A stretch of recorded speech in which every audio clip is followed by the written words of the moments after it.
Eh? Hello? Oh, may gabi tao.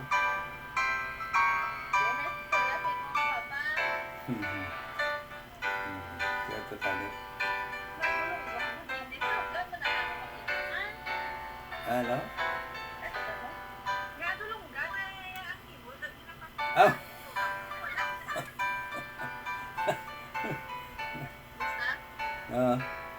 Mala... Ha? Hindi ma-live ko. Kita mo nga Wednesday subong ka live ako.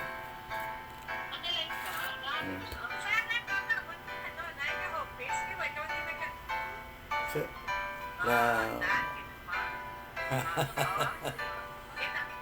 oh.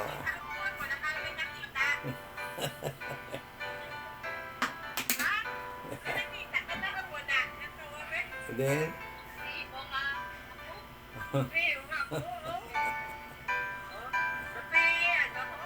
galo ka mo overtime?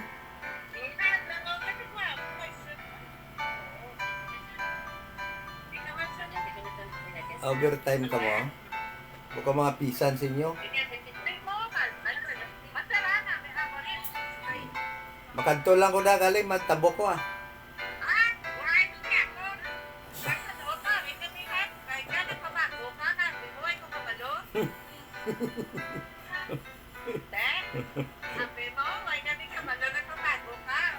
Makadto, magi lang ko na galing kay mapani, gross man ko ah.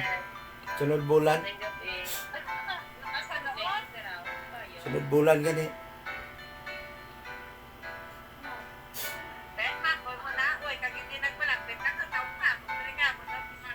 Gani no. Siyempre, deserve nyo yan mga taga Bacolod ah.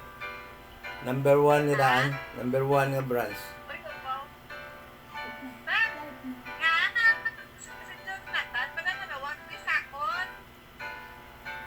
Ning, manawag lang karon, ma-start na ko live. Oh, sige na, karon na. Say bye-bye. Sige.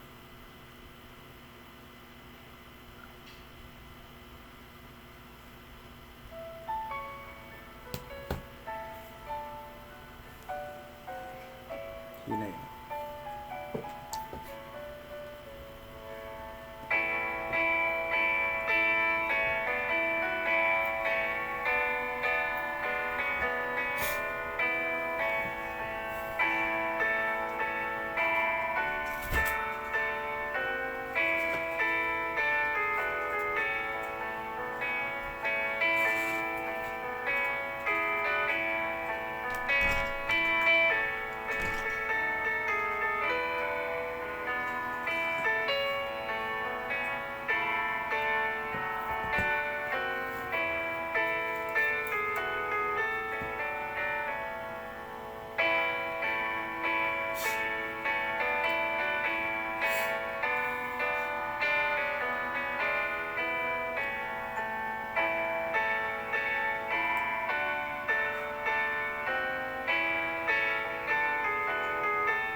Magandang gabi po mga kaibigan, mga kapatid.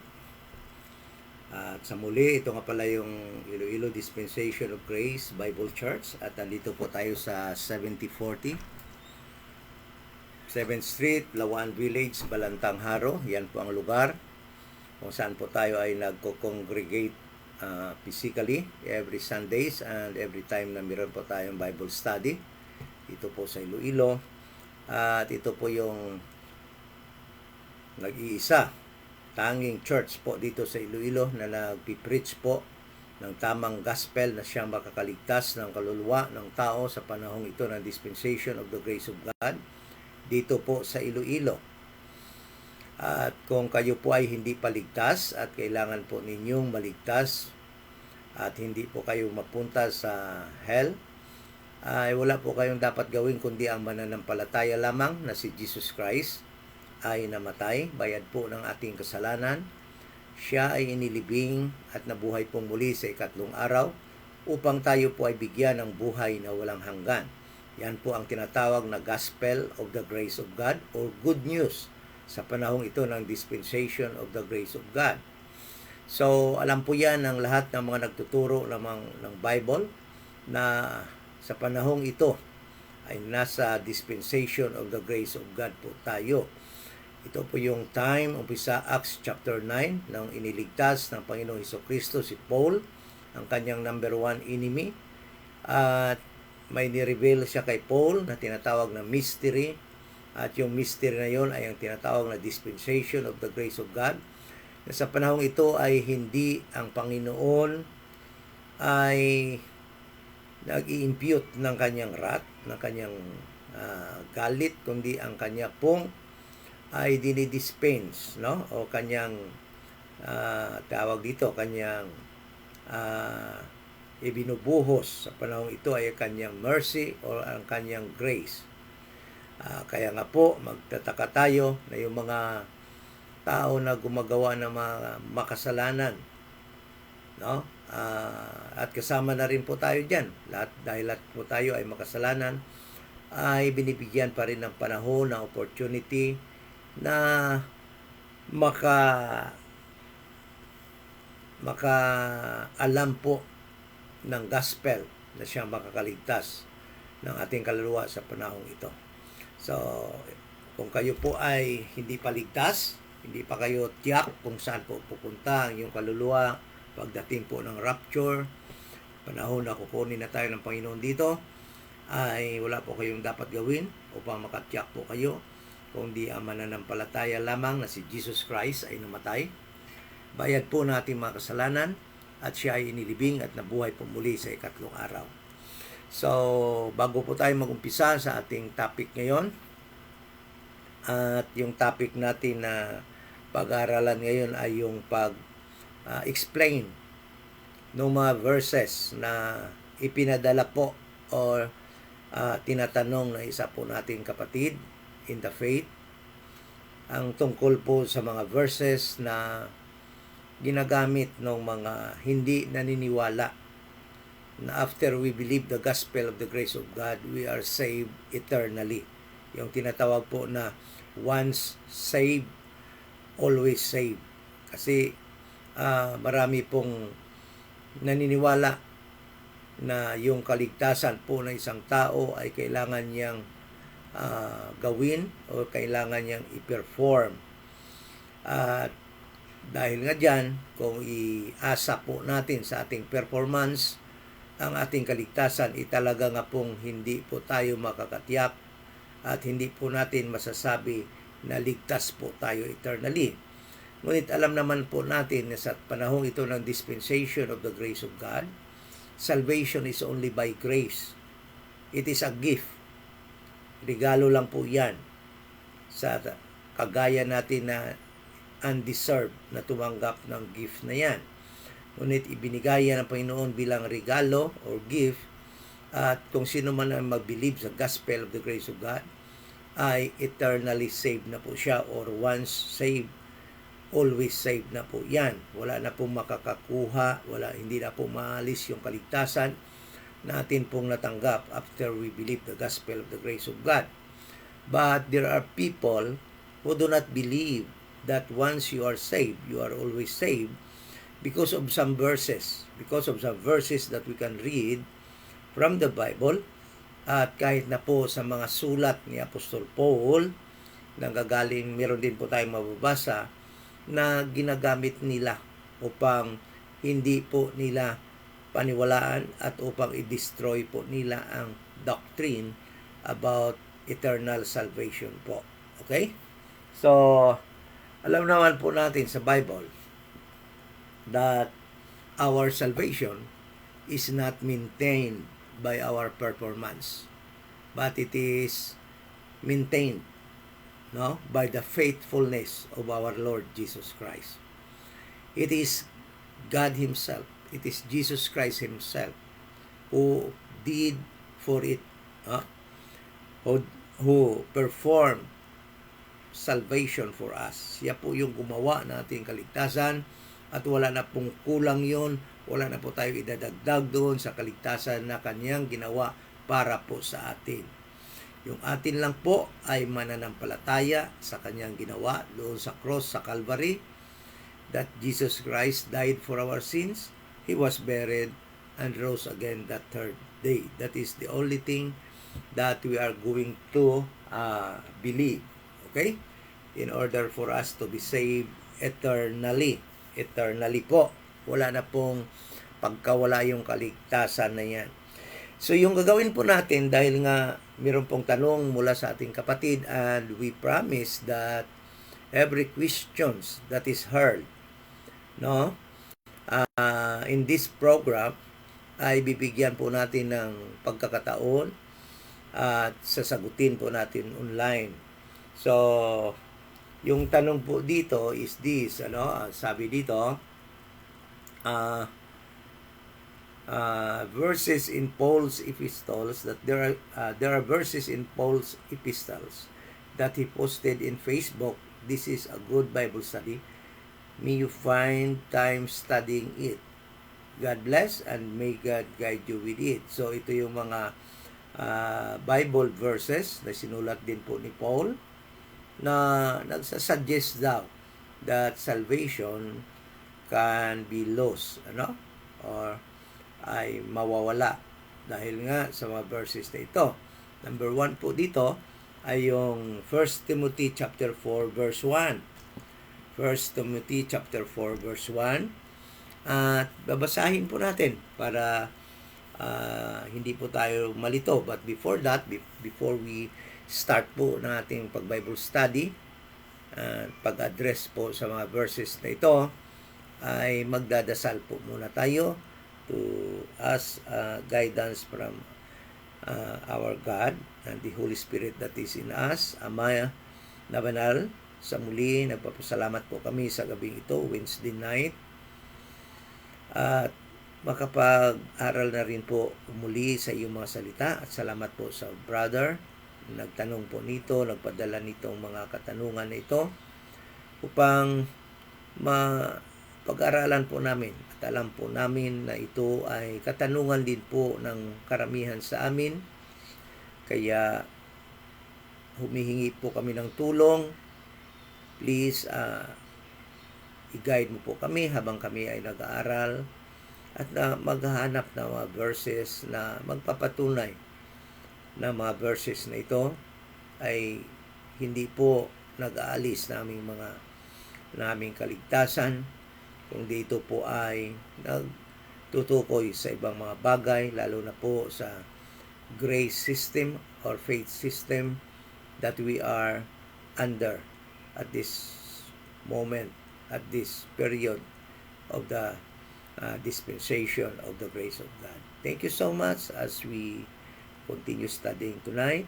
Salamat din sa aming mga kapatid that are online, sa aming mga friends na nag-join sa amin sa Bible study nito, at sa mga tao pa po na makakatunghay kahit hindi live po ang pag-join, kundi makapanood po sila later. At sana po ay may mga taong maligtas po sa Bible study nito, dahil yan po ang aming objective. kaya namin po ito ginagawa ay upang ma-deliver po ang gospel of the grace of God at may mga tao pong maligtas. Pangalawa, ay kaya namin ito ginagawa upang kami na mga members ng Church, the Body of Christ, ay ma-edify po isa't isa sa kanilang presensya at sa mga verses na aming pag-aralan, mga topic na aming pag-aralan, mga doctrines na aming makikita at ma-apply sa aming panahon ngayon na para sa amin in this dispensation of the grace of God. Thank you so much. In Jesus' name we pray. Amen. So, patuloy po tayo sa ating pag-aaral. We start reading sa mga verses po na ito na kung saan po ay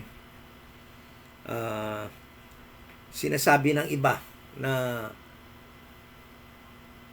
ito po mga verses na ito nagsasuggest na ang salvation ay mawawala sa isang members of the church, the body of Christ. Umpisahan po natin 1 Timothy chapter 4 verse 1. Now the Spirit speaketh expressly that in the latter times some shall depart from the faith, giving heed to seducing spirits and doctrines of devil. So, the word po na kanilang sinasabi na nagsusupport daw na hindi na yung salvation ay mawawala dahil nga po sa word na depart from the faith.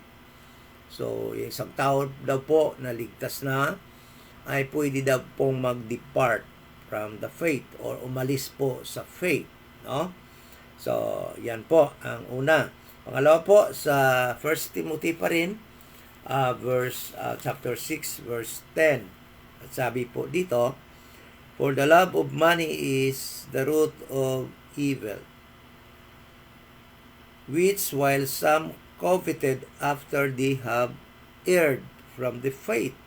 So, I'm sorry po dahil nga yung mga verses na ginamit po dito ng mga nagpadala nito or nagtanong nito, dahil nga po ito ay tanong din lang sa kanya, at yung mga verses na ginamit nung nagtanong din sa kanya ay makikita nating hindi po kasi King James yung Bible na kanilang ginagamit. Dahil nga po yung nakalagay dyan sa post na akin rin pong na-post dahil nga yan po ang kanilang katanungan, ay ang salita po dyan na ginamit ay wander from the faith. No, wander from the faith, wander away. Okay? Wander away from the faith. So, sa totoo lang po, ang pagkasulat po dito pagka King James ay erred. E-R-R-E-D, past tense ng word na ear, or nagkasala or nagkamali. Okay? Okay, so yan po ang kaibahan sa King James at saka yung sa ibang mga translation. 6:21 po, 1 Timothy chapter 6 verse 21, sinasabi naman po dito, which some professing have erred concerning the faith. So, yung ginagamit naman dito sa ibang translation na ginamit po ng nagtanong dito sa ating kapatid ay swerve. So, sigurado po natin na hindi King James yung Bible nila dahil swerve yung ginamit. Ngunit dito po sa King James ay the same po, erred, no? E-R-R-E-D. So, yan po ang gamit dito, ang word na ginamit sa King James. And I do believe na tama yung King James dahil yan po ang preserved word of God na kanyang na-preserve para po sa atin sa panahon ito ng dispensation of the grace of God. And we do believe that the King James Bible 1611 is inerrant po, no? Or wala pong mali, kaya tama po ang King James, erred po ang ginamit. Okay? So, 5:12. 1 Timothy chapter 5 verse 12, at karamihan po dito po talaga sa Timothy nang gagaling ito, no? Sabi po dito 5:12, having damnation because they have cast of their first faith. So ang ginamit po dito, cast of their first faith. At ang sa other translation po na ginamit, iwan ko kung anong Bible itong ginamit nila, anong translation, abandon po yung ginamit dito ng nagtanong. So, ibig sabihin, hindi po King James kasi yung sa King James is cast po ang ginamit na word, cast of their faith. Okay? So, mamaya bibigyan po natin yan ng iisang kahulugan na lamang upang hindi na lang po natin isa-isahin na explain yung lahat ng verses. Okay? 1 Timothy chapter 1 verse 9. Verse 19, sabi po dito, holding faith and a good conscience, which some, having put away concerning faith, have made shipwreck.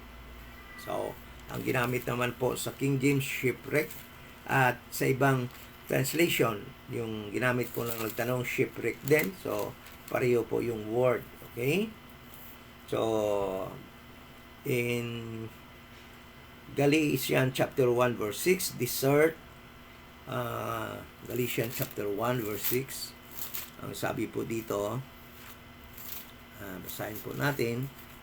Chapter 1 verse 6, sabi po dito, I marvel that ye are so soon removed. So yung ginamit po na word dito sa King James, remove from him that called you into the grace of Christ unto another gospel. So, sabi po dito, remove yung kanilang ginamit naman sa kanilang Bible na hindi King James, desert po or deserted or parang ganon, no? So, sa King James, remove. 2 Corinthians chapter 6 verse 1. 2 Corinthians chapter 6 verse 1. Ito pa yung isa. Kasi sabi dito, we then, as workers together with him, beseech you that ye receive not the grace of God in vain. So, pwede rin pala ma-receive ang grace of God in vain. Okay? So, yun kaya, nagsasuggest daw yan na mawawala yung salvation. So, 2 Timothy chapter 2, verse 18. Pagkasabi po dito, who concerning the truth have erred. So, ang ginamit dito, erred na naman sa King James, saying that the resurrection is past already and overthrew the faith of some. So, yung ginamit naman nila, swerve, but sa King James ay erred. Ganon pa rin yung word na ginamit, erred. Ano? So, very consistent yung King James sa paggamit ng word na erred. Ano? E-R-R-E-D or nagkamali or nagkasala or na iba. Okay? So, let us give attention. Hindi na po natin isa-sign to. Kung isa-sign natin, matagal lang tayo.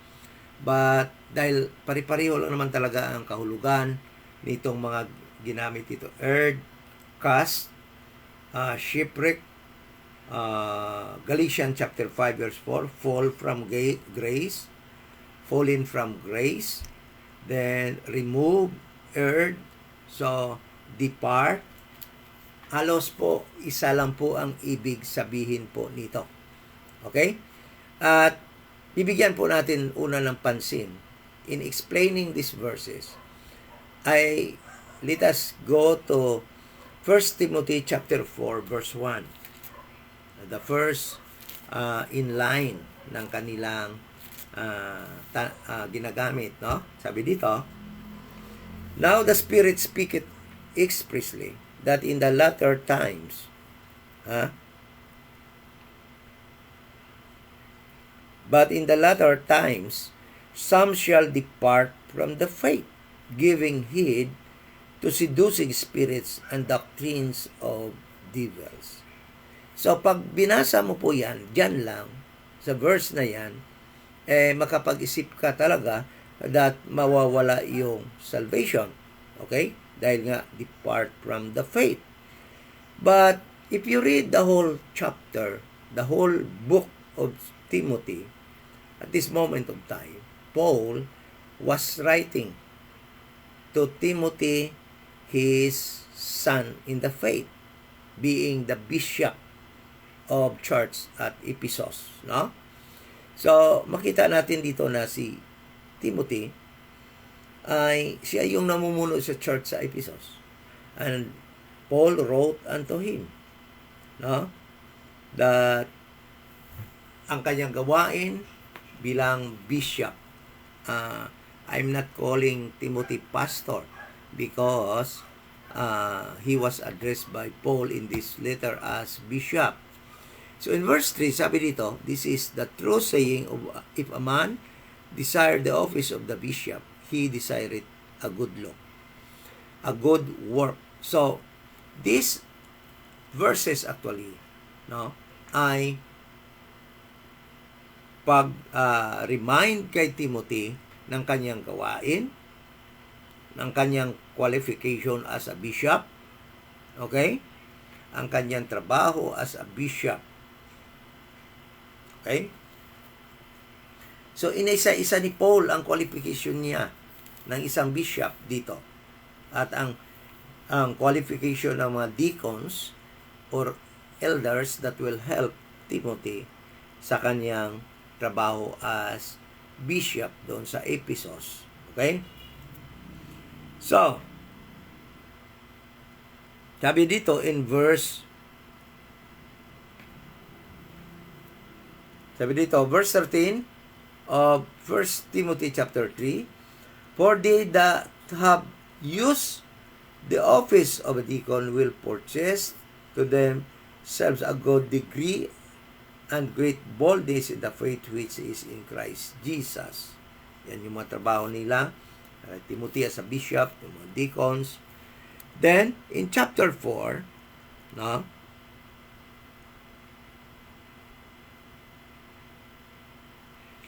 at ito ay sinusulat ni Paul kay Timothy, no, hoping that Paul ay makapunta, no, mapuntahan niya si Timothy.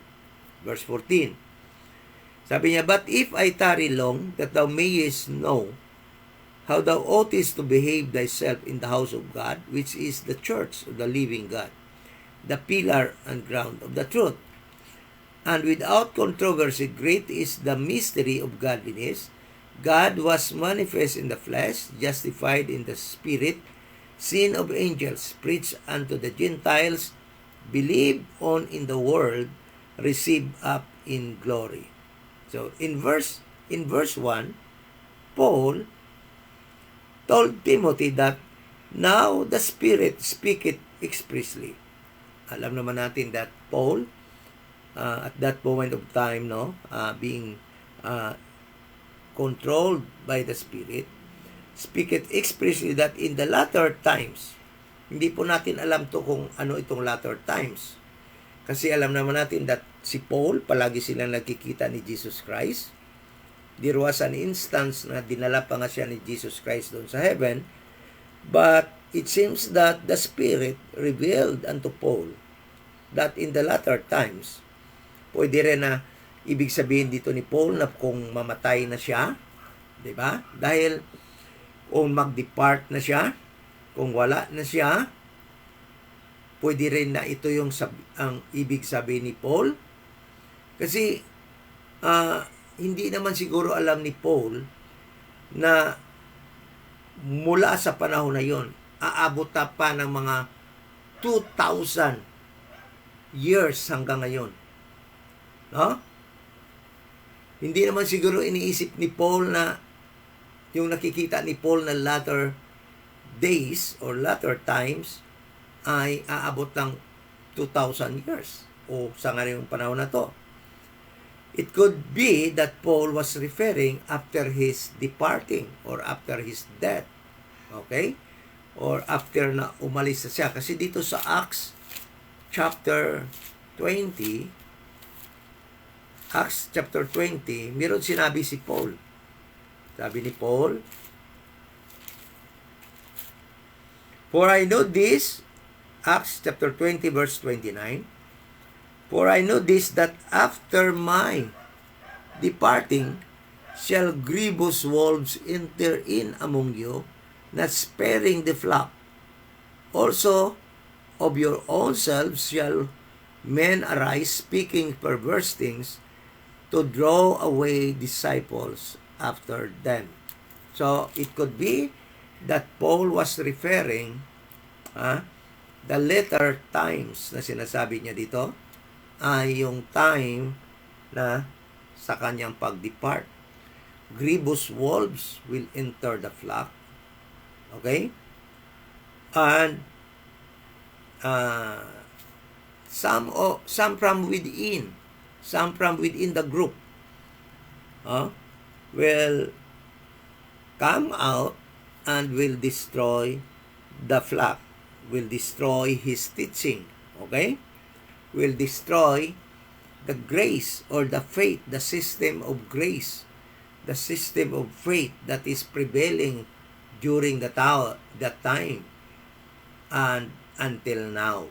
Okay? We are still in the system of grace or system of faith. And that system of faith have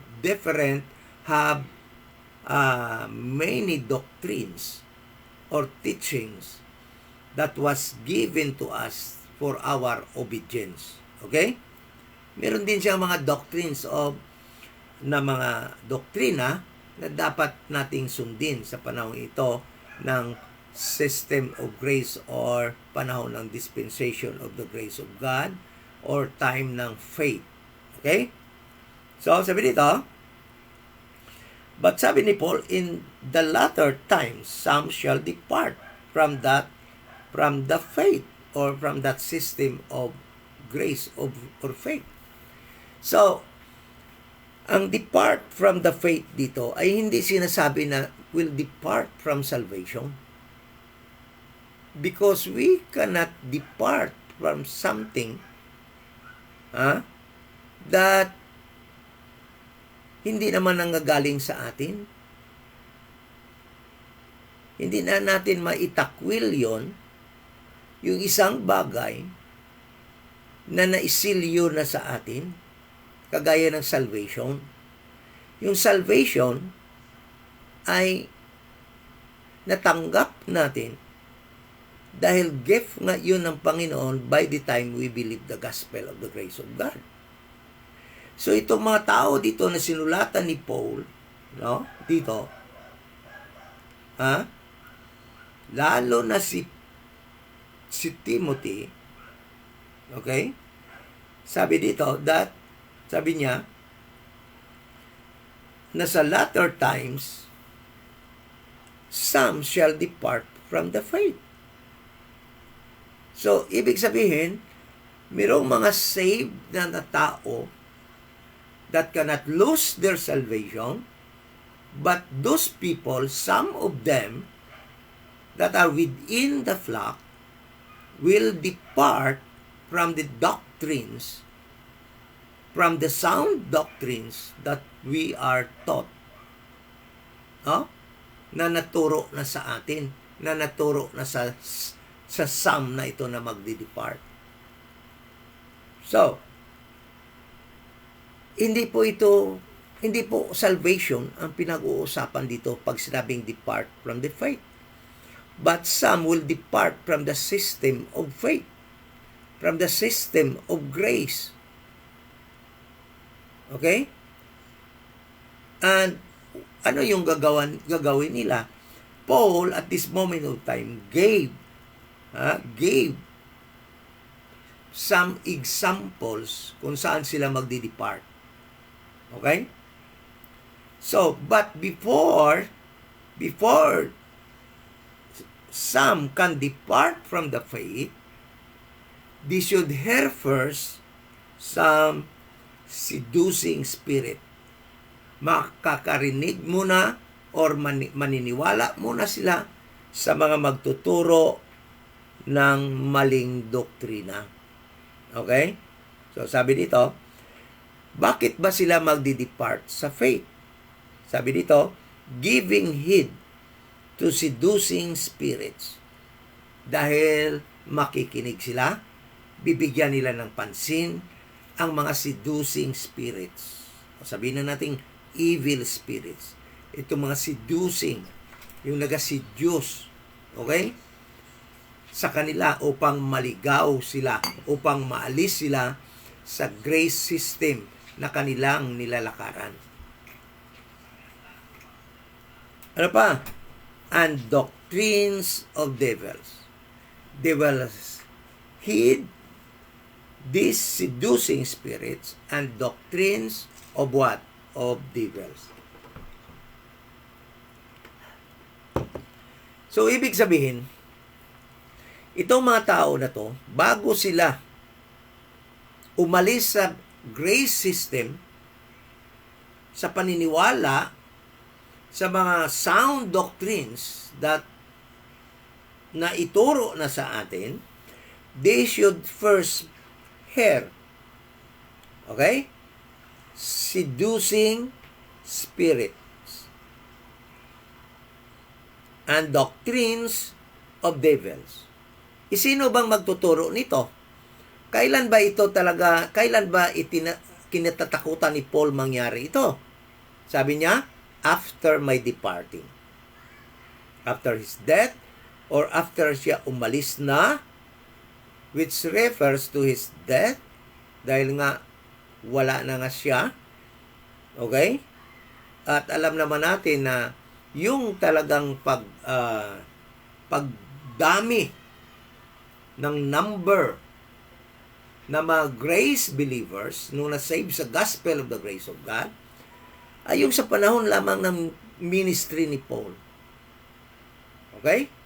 Dahil nung pagkatapos ng ministry ni Paul, the grievous wolves and the wolves that comes from within ay nag-umpisa kaagad na sirain ang mga turo ni Paul. At alam naman natin na kahit na nung ando doon pa nga si Paul, ay sinusundan na siya ng mga taong sumisira ng kanyang turo.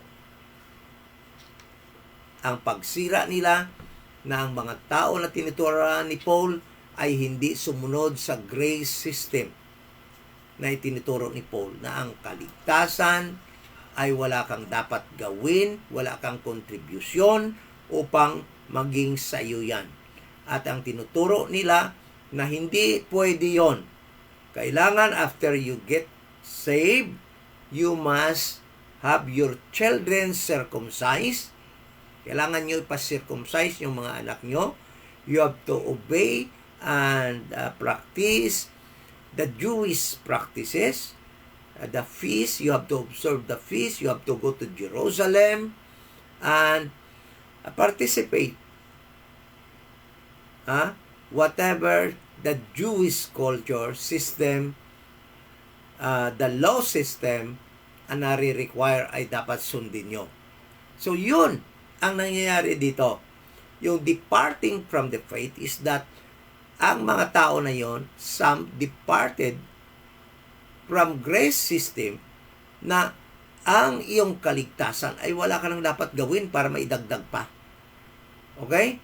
So ibig sabihin doon, yung tinuruan sila ng mga seducing spirits at ng mga evil doctrines na ito, nagtuturo ng evil doctrines, yung mga tinik sa buhay ni Paul, yung mga turns sa buhay ni Paul na sumisira na kanyang doktrina, tinuturuan sila. Anong tinuturo sa kanila? That they should perform in order for them to be to achieve salvation, which salvation ay kanila nang natanggap without any work performance. So yun ang tinuturo sa kanila. So tingnan mo, speaking lies, verse 2, speaking lies in hypocrisy, having their conscience seared with a hot iron, forbidding to marry. Ito na, nagbigay si Paul ng example ng doctrine, ng grace system, no? Na kakalabanin ng mga seducing spirit na ito, ng mga evil doctrines na ito. So, wala namang turo in this dispensation of the grace of God na hindi ka mag-asawa. But some of those evil teachers that will teach them evil doctrines, and what is that evil doctrines? That they should not marry. Yon. Isang turo yan. Nasabi ni Paul, na pag sinunod nyo yan, you departed from the faith. You depart from the faith. Pag itinuro nyo yan, na hindi kayo mag-asawa, nag-depart ka na sa grace system. Dahil yung grace system ay hindi naman nag-avoid ng pag-aasawa. Wala namang doktrina sa grace system from Romans to Philemon na ipinagbabawal yung pag-aasawa. Okay? So makita natin that this is not about salvation, but this is about departing from grace system to work or law system. Okay? Performance system. Forbidding to marry and commanding to abstain from meats. Yung sinabing, ito ba? Pagka nagtuturo na huwag kang kumain yan. Huwag kang kumain yan. Huwag mo kainin yung baboy. Huwag kang kumain ng ganito. Huwag kang kumain ng ano yon? Yung squid. Huwag kang kumain ng ano pa ang tawag? Snake. Kasi yan yung mga dirty, yung mga unclean animals sa Old Testament. So, yun. Nagbigay si Paul ng example ng mga taong makikilanlan, ng mga itinuturo nitong mga mali o mga evil teachers na ito, mga seducing spirit na ito, na isa sa mga ituturo nila na huwag kang mag-asawa. Isa pa sa mga ituturo nila na that you should abstain from any meat. May mga pagkain kayo na hindi kakainin. Okay? For every man, sabi dito, which God hath created to be received with thanksgiving of them which believe and know the truth. Alam mo, we that believe the gospel of the grace of God, we that know the truth, should eat everything you want to eat. Okay? Kung kaya mong kainin, sabi dito, kung kaya mong kainin, hindi ka naman nasusuka na kumain ng ahas, kumain ka. Kung hindi ka malang nasusuka, kumain na ganitong hayop, kaya lang naman ang sikmura mo, walang masamang kumain doon. Ibig sabihin, nobody can teach us, can tell us in this dispensation of the grace of God, in this grace system of God, to avoid something to eat. Okay? Wala. Pag mayroon nagsabi niyan, mayroon nang nagtuturo ng ganoon, they are seducing spirits, and ano dyan? It is doctrines of devil. Kaya pag sinabi, huwag kang kumain yan kasi ganito yan. Doctrine of devil yan. Galing yan sa mga seducing spirits.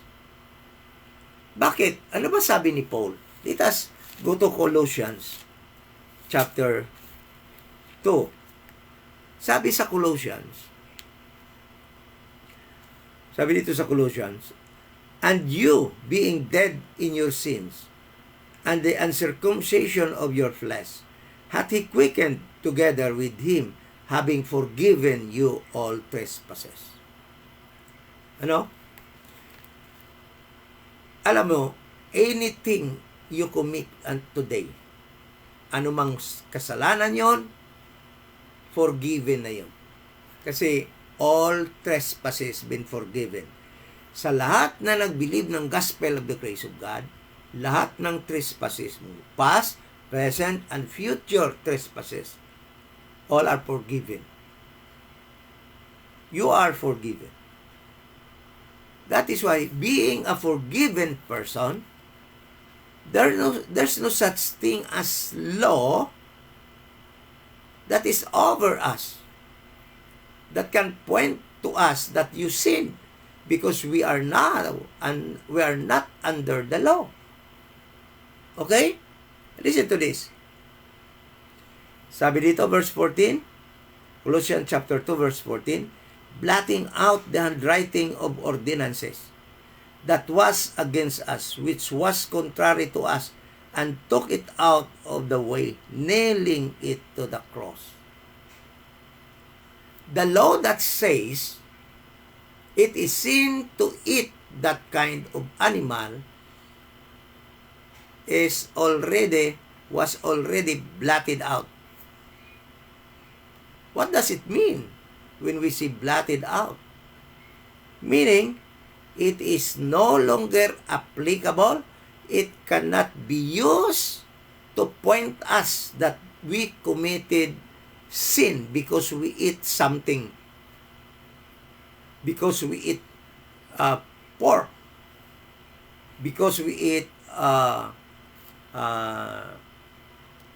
crabs. That law is no longer available. It's no longer applicable to us today. Okay? But if we do that, if we believe that there is a need for us not to eat something unclean, then we already departed from the system of grace that is operating right now in this dispensation of the grace of God. And we jump back into the system of law. The system that requires performance from anyone. Okay? Ang bala dito, and having spoiled principalities and powers, he made a show of them openly, triumphing over them in it. Let no man therefore judge you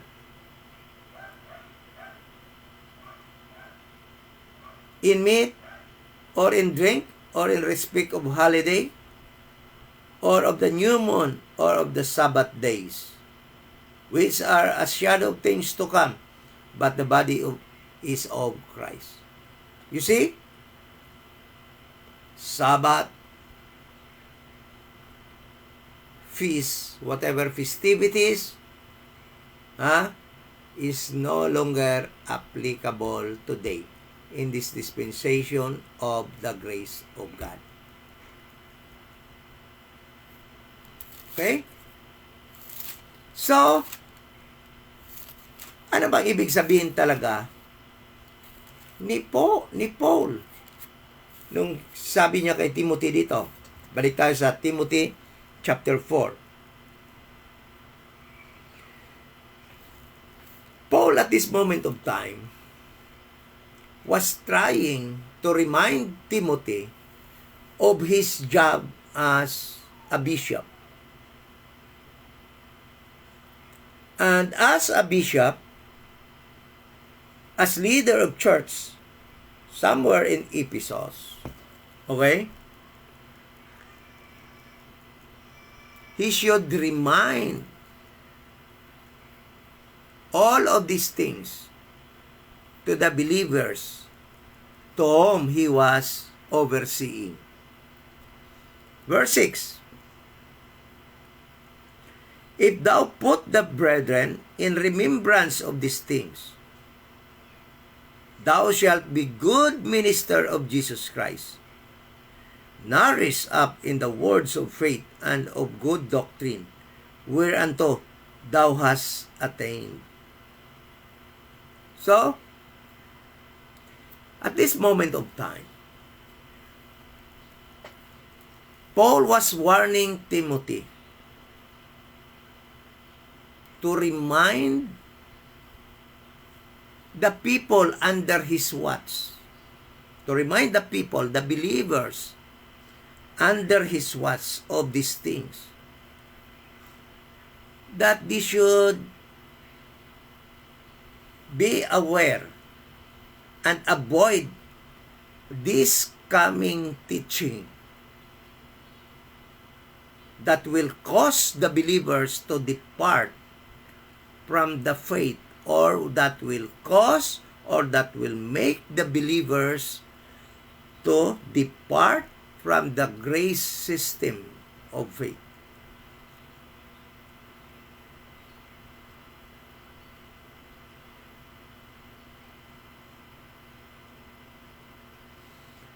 But Timothy has something to do so that he will become an effective minister. Sabi dito, if thou put the brethren in remembrance of these things, thou shalt be a good minister of Jesus Christ. So listen to this. Listen to this. If you are teaching, if you have people under your watch today, as a bishop or as ambassadors of Christ, the most important things to do is to remind your people, is to remind the brethren of something that these seducing spirits are teaching, and these evil doctrines that the devils are teaching. Okay? So, listen to this. If you hear a minister that teaches apart from the sound doctrine of Paul, apart from the grace system that Paul was teaching, because he received that from Jesus Christ,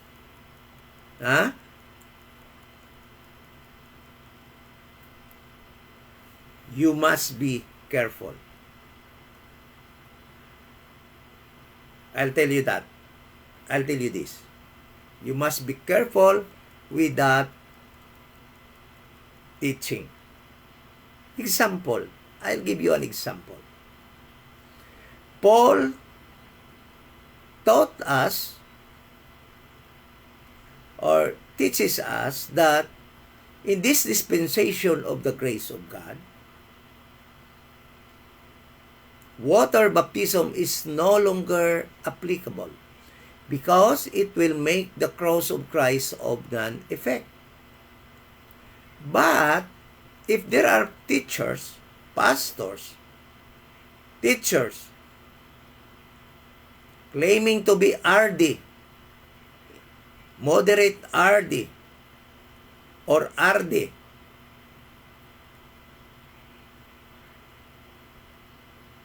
but still practicing water baptism, that teaching is of the devil, and It is of the seducing spirit. Why? Because it will lead you to depart from the grace system. Because water baptism is a work, and it is a part of prophetic program of God to Israel, and it is a work system. It is a work that you are going to do so that you will be saved, because it was part of their salvation in kingdom's program, in God's earthly kingdom program. So if you hear a teacher or a bishop or an ambassador who is still practicing water baptism, that teaching will make you depart from the grace system of Paul. And you must avoid that. That is why, sabi ni Paul, if you warn members of the church, the body of Christ, of that evil doctrine of water baptism, you are a good minister of Christ. I'll tell you that. This is all about departing from the system. This is not about salvation, because the salvation that we receive by the time we believe the gospel of the grace of God cannot be taken from us anymore. It is God's imputed righteousness that cannot be taken from us. It is God who impute it in us, and nobody can take that away from us. That righteousness, that Christ's righteousness, cannot be taken from us by no one. Even our sin, even the very sin that we can commit at this present time and in the future. You know, God's imputed righteousness cannot be taken by your sin, cannot be taken by your church leader, cannot be taken by your parents, cannot be taken by anything. That is all yours after it was imputed unto you by God. And only God can take that away from us. But the problem is this: God promised not to take that anymore from us, that Christ's righteousness that He imputed in us after we believe the gospel of the grace of God. So, once you are saved, you are saved.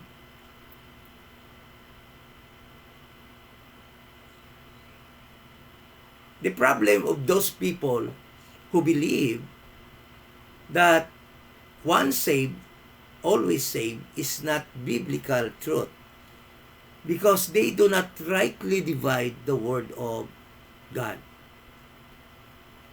They read many verses that say salvation can be lost. And those verses actually are not in the epistles of Paul. These verses that we just read, that does not mean or does not speak about salvation, but it speaks of departing from the grace system, from the sound doctrine of Paul, and going back to the performance system in time past. Okay? So, sabi din, verse 6, balita sa verse 6. I'll give you another example. Another example. Tithing. Many are still practicing tithing. Some are still practicing tithing. But if you practice that, you are leading your people to depart from the grace system. Because grace system does not require or force anyone to give.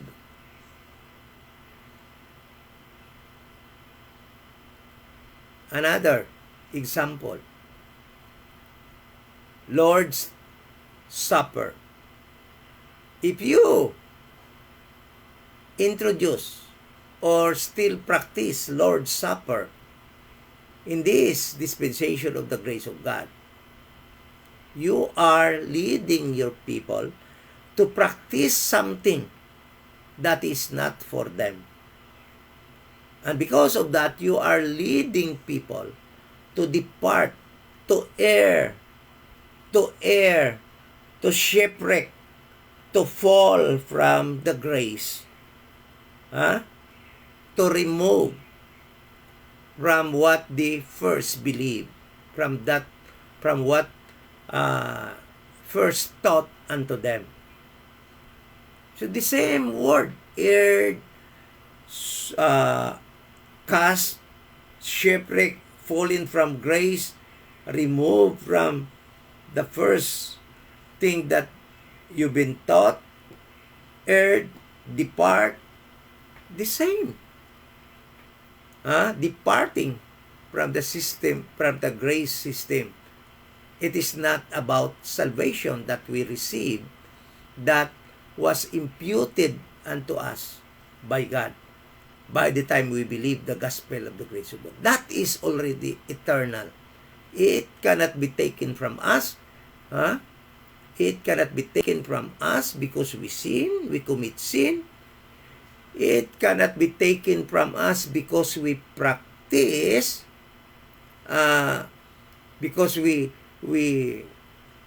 practice, because we practice not eating meat. Okay? Kung hindi man tayo kakain, dahil naturuan tayo ng ibang mga teacher not to eat crabs, not to eat pork, and we believe of their evil doctrines, it will not affect our salvation.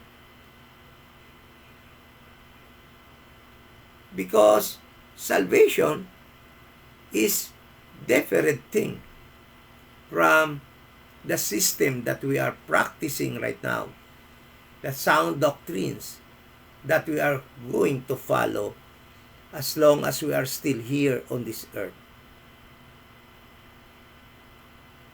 So,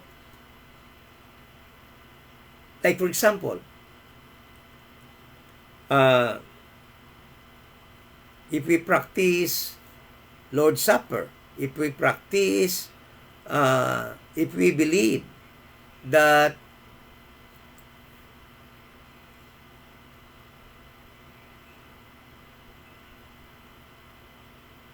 because there are some other teachers that claim to be RD, some moderate, some mid-Acts 9 din daw sila, but still believe that the church started at the cross. These are very misleading teachings. Some believe that Peter and his group will also be raptured, will also be taken to heaven together with the members of the church, the body of Christ. And that teaching actually came from seducing spirits, doctrine of devils. Why? Because nowhere in the Bible that the group of Peter will be raptured. God's promise unto them is the earthly kingdom of Jesus Christ. That is why they will be resurrected bodily to enter and live with Christ in this in His 1,000 years earthly kingdom. So, the church, the body of Christ, have separate destination. And our destination is the heavenly kingdom of Jesus Christ. That is why we are promised of soul rapture, because we already have bodies in heaven that God had prepared unto us by the time we reach heaven by way of rapture. So, if people will teach that we should be raptured bodily, that teaching actually will lead us to depart from what? From the faith, from the grace system that teaches us that that our rapture is a soul rapture. If people will teach today that there are already people in heaven because the dead believers in Christ, in this dispensation of the grace of Christ, on this dispensation of the grace of God, are already there in heaven. That kind of teaching actually is not a sound doctrine, and it will lead people, it will lead believers to depart from the grace system of Paul's teaching. Okay? Another verse that we are going to address, because somebody commented on my post that he is very eager to hear how we twist scriptures just to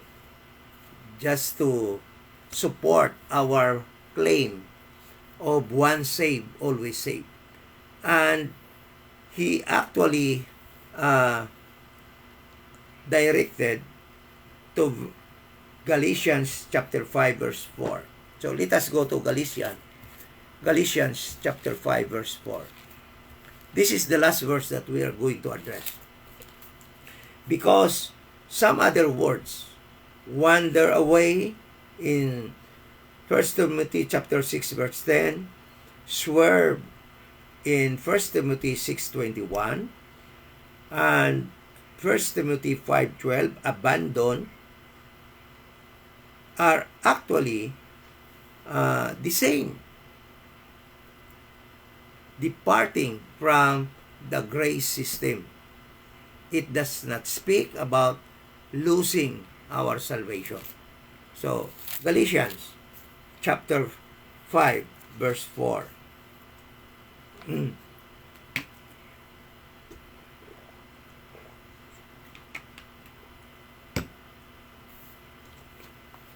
it says, Christ is become of no effect unto you. Whosoever of you are justified by the law, ye are fallen from grace. So, according to that guy, the verse says that falling from grace means losing salvation. But,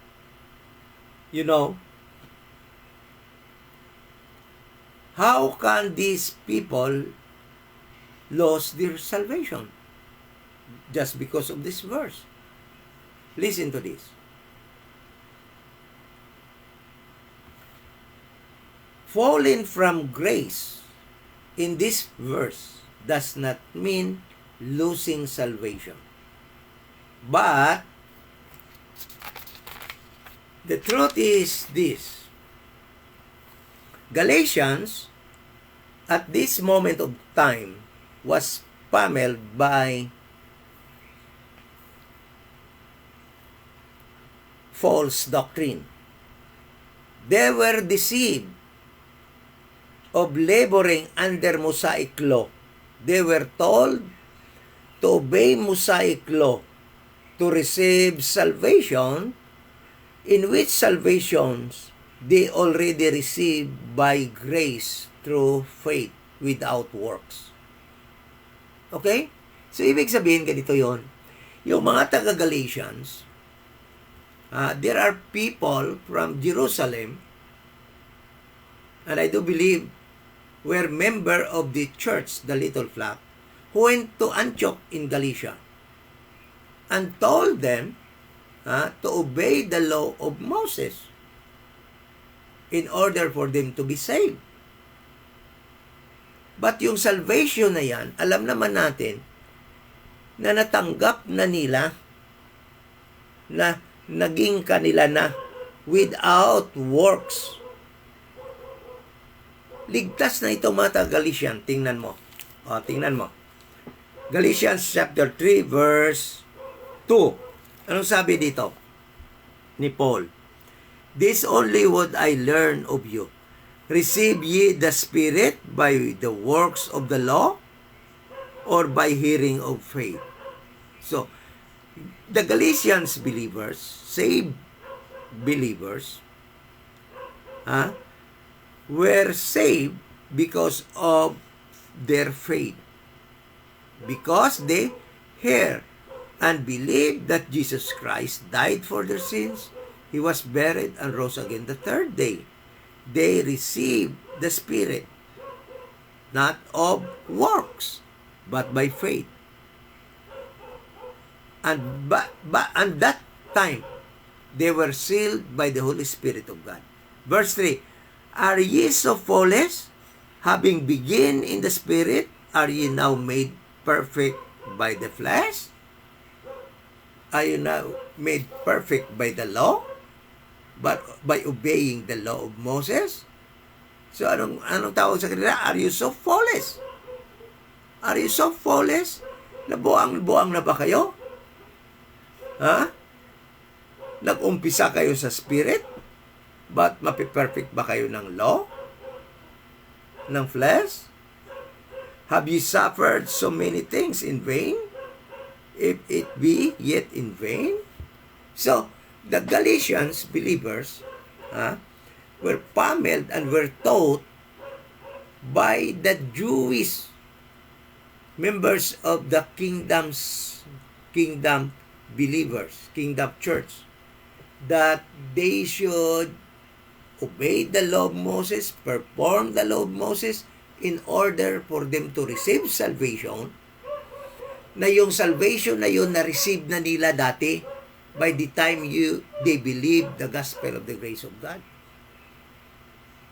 Yun yung nangyari dyan sa Galatian. So, fallen from grace, ang ibig sabihin nun, they are fallen from the grace system of Jesus Christ, that you are saved, and you are saved by doing nothing, but by just believing, and because of that, you have already liberty. Meron ka ng freedom. Okay? Ngunit, gusto nila, pumasok naman sila ulit doon sa performance, sa pagsunod sa law that requires their performance. So, the truth is, these verses doesn't speak about losing salvation, but departing from the grace system that requires nothing from us. Okay? The grace system requires nothing from us to receive salvation, but these people were taught by Jewish believers who came unto Antioch to shift to the work-based salvation. Okay? And by doing that, actually, they do not lose their salvation. Hindi naman nila nawawala yung salvation. Kaya kahit na nga sila ay naloko ng mga tagagaling doon sa Jerusalem na nagpunta doon sa Antioch. Naloko sila, napasunod sila, na gumawa ng law ni Moses. Ngunit, listen to this, anong tawag ni Paul sa kanila? Brethren. Bakit tinatawag pa rin sila ni Paul na kapatid? Because their salvation ay hindi naman nawala sa kanila. They are still saved and worthy to be called brethren. Listen to this. Tingnan natin itong proof that they are still saved because Paul called them brethren. Okay? Okay? Galatians 1:11. Galatians 1:11, sabi dito, but I certify you, brethren. Brethren. If they are not saved, Paul will not call them brethren because this refers to their being brother in the faith, not brother in the blood. Okay? 3:15. Galatians 3:15. Sabi dito, brethren, I speak after the manner of men. So, brethren, ang tawag niya sa mga Galatians. O Gentile believers na hindi naman niya kaano-ano, not brethren in the flesh. That Galatians 4:12, Galatians 4:28, Galatians 4:30, 5:11, 5:13, Galatians 6:1, and Galatians 6:18. Mababasa natin diyan na in-address sila ni Paul na brethren. Signifying the fact that they are still saved because nobody can lose salvation after we believe the gospel of the grace of God. So, sana po ay naging maliwanag po sa atin ito. Alam ko po na nanggagaling lamang yan sa mga scary verses na mababasa natin doon sa Hebrews chapter 6 and Hebrews chapter 10. But the truth is, those verses are actually speaks of losing salvation. Because Hebrews is written to the Jewish people whom God's program of salvation is different from God's program of salvation in this dispensation of the grace of God. In this dispensation of the grace of God, salvation is God's imputed. Christ's righteousness is imputed unto us by God, and that made us righteous because of Christ's righteousness. But in prophetic program of God to Israel, they have different procedure of salvation.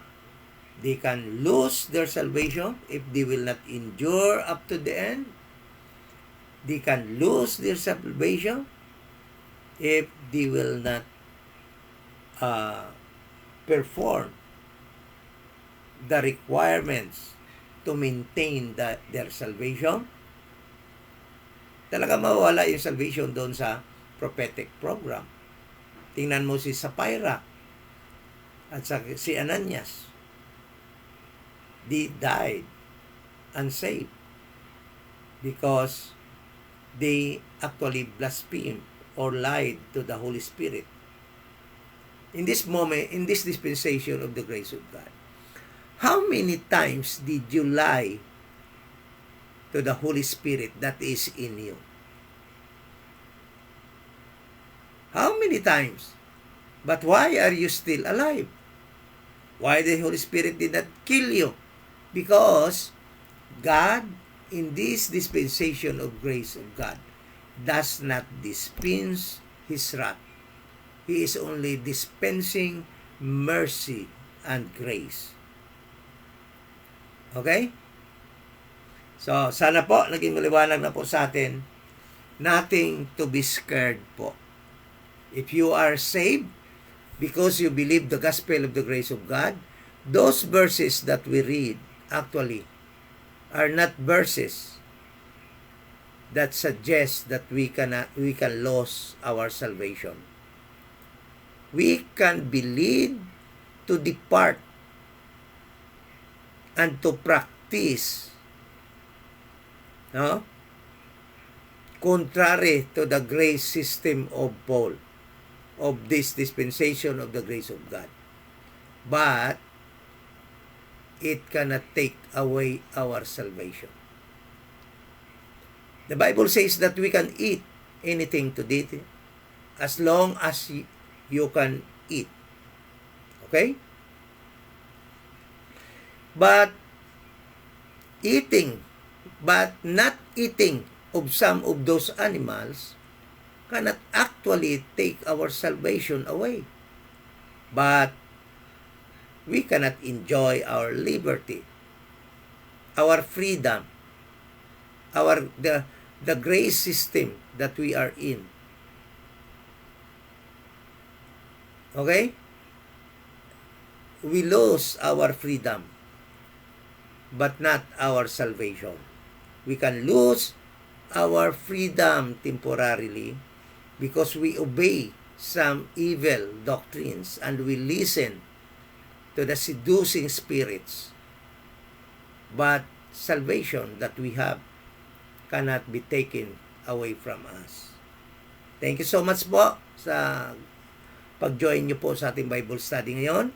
At sana po ay naging maliwanag po yan sa atin na hindi na po mawawala ang ating kaligtasan by the time we believe the gospel of the grace of God. Christ's crosswork is complete. Nothing to add for our salvation. That was more than enough to save us, to pay for our sins by the time we believe the gospel of the grace of God. So, salamat po. Magandang gabi sa ating lahat. Thank you so much po pag-join sa atin. Roger Asuncion Garcia, thank you for joining. Brother Simon Vinsolit, andyan po sa Manila, thank you po. Jane Manos, nasa Cavite yata. Sister Jane, Brother Caleb, Becky Cook, thank you for watching. Ma'am, thank you for watching. For joining us sa gabing ito. Sino pa ang andi dito? Nag-join sa atin. Brother Joshua Caleb, nasa Manila din po. Thank you. Pag-join sa atin. Hallelujah Junior. Thank you po. Pag-join din po sa atin. Tani Ruelo Dana. Salamat sa pag-join sa ating Bible study. Ma'am Shirley Rugando po. Salamat din po sa inyong pag-join. Alam kong busy po kayo. Brother Efren Molina dyan sa Kuwait. Thank you pag-join po. Pastor, kabiyaya mo Pastor Gadi, ating kapatid dyan sa Davao. Salamat din po sa pag-join sa ating Bible study ngayong gabi. At sa iba pa po na hindi ko ma-mention yung pangalan na nag-join sa atin, thank you so much sa inyong attend sa ating Bible study. Let us close this in prayer. At kung kayo po ay hindi pa po nakakasiguro na inyong kaligtasan, wala po kayong dapat gawin, kundi ang mananampalataya na si Jesus Christ ay namatay, bayad po ng ating kasalanan, siya ay inilibing at nabuhay muli sa ikatlong araw upang tayo po ay bigyan ng buhay na walang hanggan. Yan lang po ang inyong pananampalataya. Tony Bersabal Abinalis, thank you din po pag-join sa atin from Mindanao. So,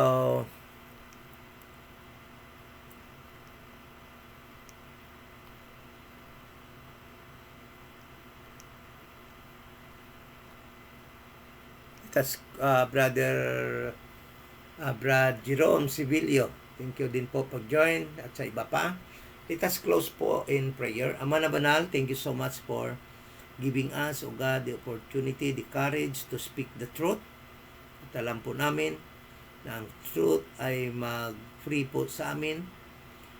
at magbibigay sa amin ng liberty at kalayaan. Salamat po sa mga turo na ibinigay mo po kay Apostol Paul para sa amin ngayon, at amin po matunghayan sa iyong mga instruction para sa amin in this dispensation of the grace of God from Romans to Philemon.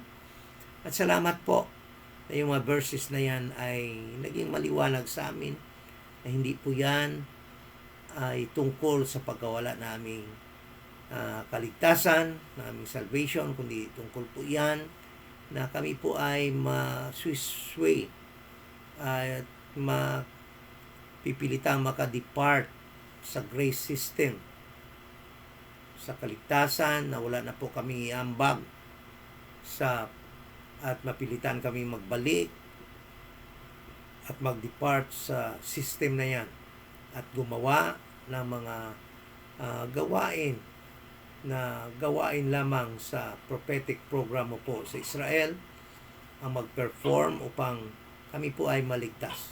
Salamat po na yung dininaw ang mga instruction na yan, at salamat kay Paul na yung ginamit na sumulat upang yan po ay aming matunghayan ngayon, at salamat sa pag-preserve mo sa mga salita mo na siyang aming basihan ngayon upang makilala ka namin ang iyong kaligtasan at yung mga paano mo po ginawa ang iyong promesa sa Israel, at kung paano mo po inireveal kay Apostol Paul ang iyong itinagong program na tinatawag Dispensation of the Grace of God para po sa amin ng mga Gentiles. Salamat, at iyo kaming binubuo ngayon upang dalhin dyan sa iyong kaharian sa langit sa pamagitan ng rapture.